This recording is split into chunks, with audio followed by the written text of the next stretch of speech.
मैं हूं विकास मैनी। आप देख रहे हैं ओएनएस स्टडी सर्कल। आज की इस वीडियो का टॉपिक है accounting principles, concept and conventions. ये इस वीडियो का पार्ट 3 है, जिसमें हम बात करेंगे मॉडिफाइड प्रिंसिपल्स के बारे में और फाइनली उसकी प्रेजेंटेशन और डिस्क्लोजर को भी समझेंगे।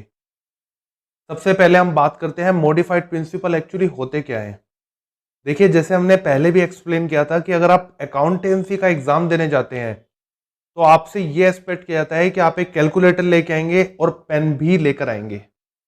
बट कौन सी कंपनी का कैलकुलेटर, कौन सी कंपनी का पेन आप लेकर आएंगे, ये टोटली आपकी चॉइस है।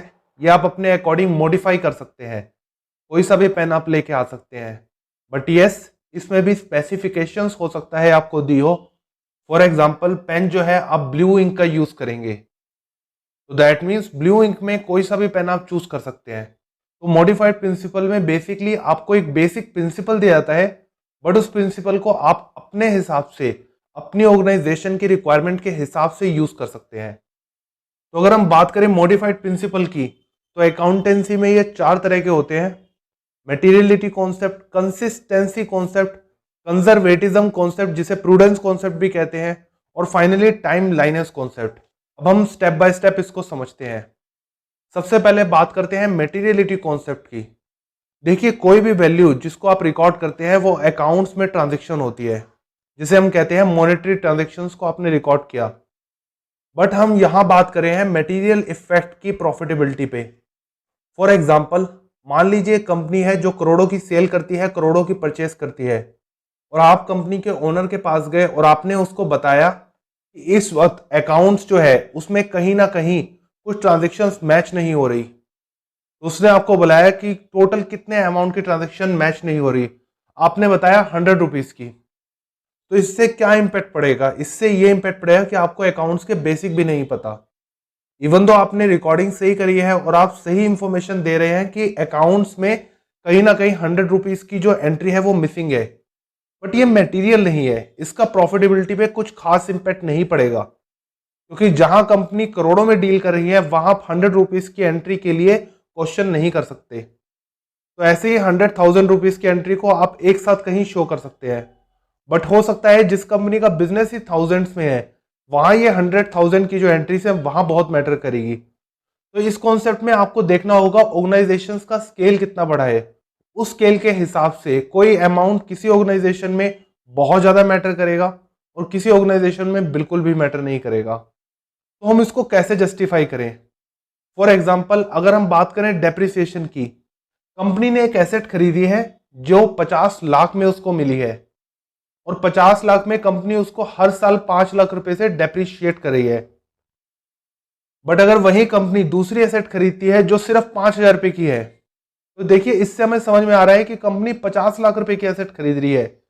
वहीं 5,000 रुपए की जो एसेट है उसको आप बार बार 10 साल में 500 रुपए डेप्रिशिएट नहीं करेंगे।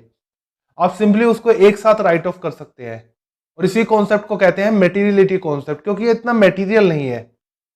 तो इसमें यह देखा जाएगा कि जो भी ट्रांजेक्शन्स जिनकी आप वैल्यू की बात कर रहे हैं, क्या उससे जो इन्फॉर्म्ड स्टेक होल्डर्स है उनका डिसीजन इंपैक्ट करेगा। कंपनी का जो ओनर, गवर्नमेंट, जो भी बैंक है, जो भी इन्वेस्टर्स है, क्या आप जो फिगर, जो अमाउंट के बारे में बात कर रहे हैं उससे उनके डिसीजन में कोई इंपैक्ट पड़ेगा? अगर आंसर नो है तो दैट मीन्स ये मटेरियल नहीं है। अब चलते हैं अपने नेक्स्ट कॉन्सेप्ट की तरफ, जो है कंसिस्टेंसी कॉन्सेप्ट। अब देखिए, फॉर एग्जांपल, अगर एक पर्सन है जो कभी गिटार बजाता है, कभी क्रिकेट खेल रहा है, थोड़े टाइम बाद वो सिंगिंग कर रहा है, थोड़े टाइम बाद वो स्टडी कर रहा है, तो आप उसकी परफॉर्मेंस को मैच कैसे करेंगे? आप गिटार की परफॉर्मेंस को क्रिकेट खेलने की परफॉर्मेंस से मैच नहीं कर सकते। तो इसके लिए आपको कंसिस्टेंसी चाहिए। और अगर हम बात करें अकाउंट्स की, अकाउंट्स में कंसिस्टेंसी ईयर आफ्टर ईयर हम एक्सपेक्ट करते हैं कि जो भी अकाउंट्स के प्रिंसिपल आप फॉलो कर रहे हैं, अगले साल भी आप उन्हीं प्रिंसिपल्स को फॉलो करेंगे। इससे फायदा यह होगा कि आप एक साल की स्टेटमेंट को दूसरे साल की स्टेटमेंट से कंपेयर कर सकते हैं। जो भी रीजन होगा प्रॉफिट एंड लॉस का, कंपेयरिंग विद लास्ट ईयर, आप उससे इजीली कंपेयर कर पाएंगे, और इससे ऑर्गेनाइजेशन को भी बेनिफिट होगा और जो इन्वेस्टर और डिसीजन मेकर्स हैं उनको भी बेनिफिट होगा। अगर आपको चेंज करना बहुत जरूरी है तो आप चेंज कर सकते हैं, बट उसके लिए आपको उस चेंज का वैलिड रीजन शो करना होगा। अब हम बात करते हैं अपने अगले कॉन्सेप्ट की, जो है कंजर्वेटिज्म कॉन्सेप्ट, जिसे प्रूडेंस कॉन्सेप्ट भी कहते हैं। देखिए, प्रूडेंस का मतलब होता है समझदार, तो दैट मीन्स जहां आपको अपनी समझदारी अप्लाई करनी है इस कॉन्सेप्ट में। सिचुएशन जो है वो बिजनेस की अनसर्टेन होती है, तो इसमें आपको ये कॉन्सेप्ट बताता है कि इनकम आपको तब रिकॉर्ड करनी है जब आप 100% श्योर हो, और खर्चा आपको तब भी रिकॉर्ड कर लेना है जब आपको उसका एक बेसिक आइडिया हो कि ये खर्चा हो सकता है। फॉर एग्जाम्पल, आपने देखा होगा अपने घर में कोई भी खर्चा अगर आपको लगता है कि होने वाला है, तो पहले से ही उसका कुछ अमाउंट सेपरेट रख दिया जाता है कि हो सकता है कि स्कूल फीस इस बार बढ़ जाए, आप पहले से ही कुछ अमाउंट उसका अलग से रख देते हैं। बट कोई इनकम जो आपको अभी तक मिली नहीं, उसका आप पहले से ही बजट नहीं बनाते कि ये इनकम मिलेगी तो ये करेंगे, जब तक वो इनकम आपके पास आपको रिसीव ना हो जाए। सेम कॉन्सेप्ट को अप्लाई करा है कंजर्वेटिज्म कॉन्सेप्ट में। इनकम आप तभी रिकॉर्ड करेंगे जब 100% श्योर होंगे, एक्सपेंस आप तब रिकॉर्ड करेंगे जब आपको उसका एक बेसिक आइडिया भी होगा। और इसमें एक एग्जांपल लेते हैं जो है प्रोविजन फॉर डाउटफुल डेब्ट। अब फॉर एग्जांपल मान लीजिए एक कस्टमर है जो 6 महीने से, साल से या 2 साल से आपकी पेमेंट नहीं दे रहा। अब भी उसको संडे डेब्टर नहीं दिखा सकते क्योंकि एक बहुत लंबा टाइम हो गया है। अब ऑलमोस्ट ऐसे चांसेस हैं कि अब वो पेमेंट कभी नहीं देगा। तो ऐसे केसेस में आप उसको बैड डेट में रिकॉर्ड करें, और आपको पता है कि जब आप उधार में माल बेचते हैं तो 100% आप रिकवरी नहीं कर पाते, 5% 10% जो है वो आपकी रिकवर नहीं हो पाता। तो उसको आप कंसिडर करेंगे प्रोविजन फॉर डाउटफुल डेब्ट में। मतलब अगर मैंने 100 की क्रेडिट सेल करी तो मैं 90 रुपीज रिकॉर्ड करूंगा कि ये मेरे को एक्सपेक्टेड रिकवरी है, क्योंकि 10% मेरा प्रोविजन फॉर डाउटफुल डेब्ट है। इसी कॉन्सेप्ट को हम कंजर्वेटिज्म या प्रूडेंस कॉन्सेप्ट कहते हैं। अब चलते हैं अपने नेक्स्ट कॉन्सेप्ट की तरफ, जो है टाइमलाइनस कॉन्सेप्ट। ये कॉन्सेप्ट हमें ये बताता है कि जिस मंथ की जो एंट्री है आपको उसी टाइम डेट वाइज रिकॉर्ड करना है। फॉर एग्जाम्पल, अगर जनवरी के मंथ की जो जर्नल एंट्री थी आप उसे जनवरी में रिकॉर्ड करेंगे, अगर फरवरी में रिकॉर्ड करेंगे तो इससे जो मैनिपुलेशंस है डिसीजन में वो हो सकती है। Day to day cash balance जहां बहुत इंपॉर्टेंट रोल प्ले करता है जिन ऑर्गेनाइजेशंस में, वहां ये बहुत ज्यादा इंपैक्ट कर सकता है, जहां day to day cash balance बहुत ज्यादा इंपॉर्टेंट रोल प्ले करता है डिसीजंस के लिए।